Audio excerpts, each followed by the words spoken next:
Assalamualaikum warahmatullahi wabarakatuh. Ikhwati rahimakumullah, selamat datang dalam program Istishfa.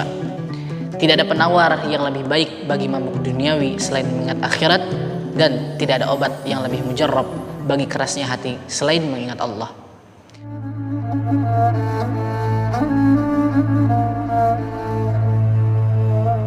فبأي حديث بعده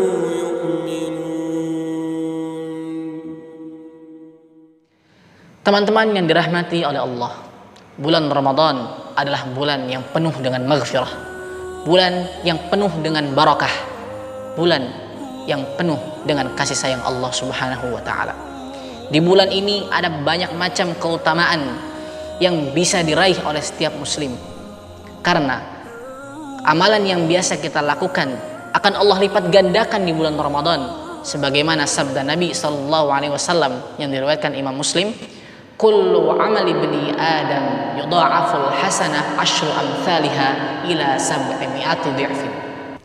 Setiap amal kebaikan anak Adam akan dilipat gandakan menjadi 10 hingga 700 kali dari kebaikan yang semisal.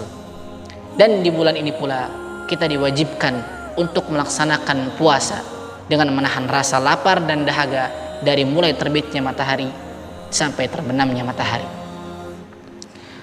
Namun nyatanya ada di antara kaum muslimin yang mendapatkan Ramadan dengan sia-sia.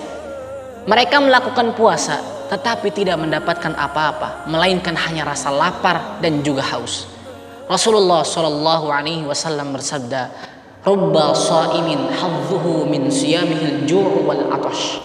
Betapa banyak orang yang berpuasa, namun dia tidak mendapatkan apapun dari puasanya, melainkan rasa lapar dan juga dahaga. Hadis riwayat Tabrani.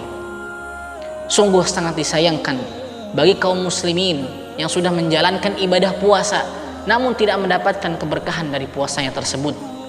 Padahal orang yang berpuasa mendapatkan banyak peluang untuk mendapatkan rahmat dan juga ampunan dari Allah Subhanahu wa Ta'ala.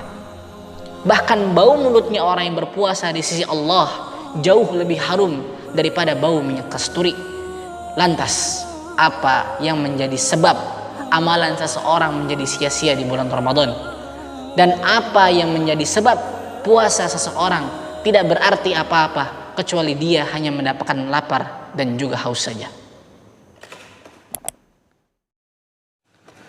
Sebab yang pertama adalah perkataan dusta atau qauluz zur. Dari Abu Hurairah radhiyallahu anhu bahwa Rasulullah sallallahu alaihi wasallam bersabda, "Man lam yada' qaulaz zur wal amal bihi, falaysa lillahi hajah fi an yada'a ta'amahu wa syarabah." Barang siapa yang tidak meninggalkan perkataan dusta dan bahkan malah mengamalkannya, maka Allah tidak butuh dari rasa lapar dan dahaga yang sudah dia tahan. Hadis riwayat Bukhari. Ini merupakan ancaman dari Allah Subhanahu wa Ta'ala untuk siapa saja yang di bulan Ramadan belum bisa meninggalkan perkataan dusta atau qauluz zur, bahkan mengamalkannya. Maka bagaimana mungkin ibadah puasa seseorang bisa sempurna kalau dia masih berdusta dan bahkan masih mengamalkan kedustaan tersebut?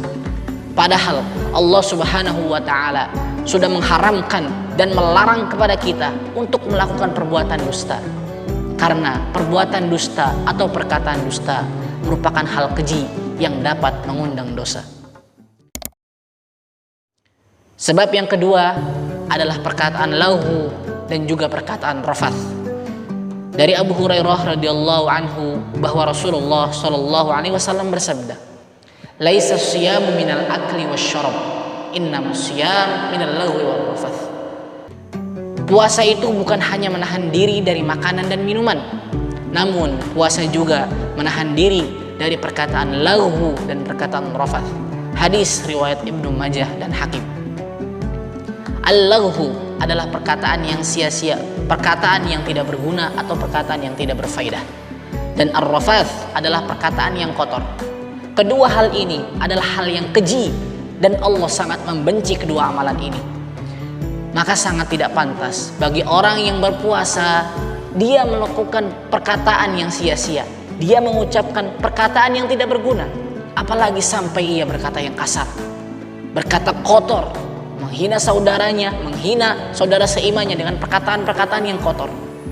Maka apabila hal ini tidak bisa ditinggalkan dan masih terus dilakukan, kedua amalan ini, al-laghu, perkataan yang sia-sia, dan ar-rafath, perkataan yang kotor atau yang keji, akan mengikis dan menguras pahala ibadah puasa kita, sehingga puasa kita di hadapan Allah tidak berarti apa-apa, menjadi sia-sia, dan bahkan hanya mendapatkan rasa lapar dan haus saja. Sebab yang ketiga adalah melakukan berbagai macam maksiat. Ingatlah wahai ikhwah, puasa bukan hanya menahan diri dari rasa lapar dan haus saja, namun kita juga harus bisa menahan diri kita dari segala macam kemaksiatan dan perbuatan-perbuatan yang Allah haramkan kepada kita. Baik itu perkataan yang Allah benci, mendengarkan sesuatu yang haram dan sia-sia, atau melihat hal-hal yang Allah haramkan kepada kita. Di dalam kitab Lataiful Ma'arif ada salah satu ungkapan sahabat Nabi SAW, yaitu Jabir bin Abdullah radhiyallahu anhu. Dia berkata, seandainya kamu berpuasa, maka hendaknya pendengaranmu, penglihatanmu, dan juga lisanmu ikut berpuasa dari dusta dan hal-hal haram. Janganlah kamu menyakiti tanggamu, bersikap tenanglah dan berwibawalah di hari puasamu, dan jangan sampai hari ketika kamu berpuasa sama saja dengan hari ketika kamu tidak berpuasa. Maka mari sama-sama kita berusaha dan berupaya semaksimal mungkin meninggalkan apa-apa yang telah Allah haramkan kepada kita, meninggalkan segala sesuatu yang berdampak buruk pada amalan kita di bulan Ramadan, dan jangan sampai kita menjadi orang-orang yang rugi, yang mana apabila Ramadan telah pergi kita masih tetap tidak bisa meraih predikat takwa di sisi Allah Subhanahu wa ta'ala. Yang benar datangnya dari Allah Azza wa Jal. Selamat menjalankan aktivitas ibadah di bulan Ramadan 1444 Hijriah. Semoga kita semua meraih takwa. Wassalamualaikum warahmatullahi wabarakatuh.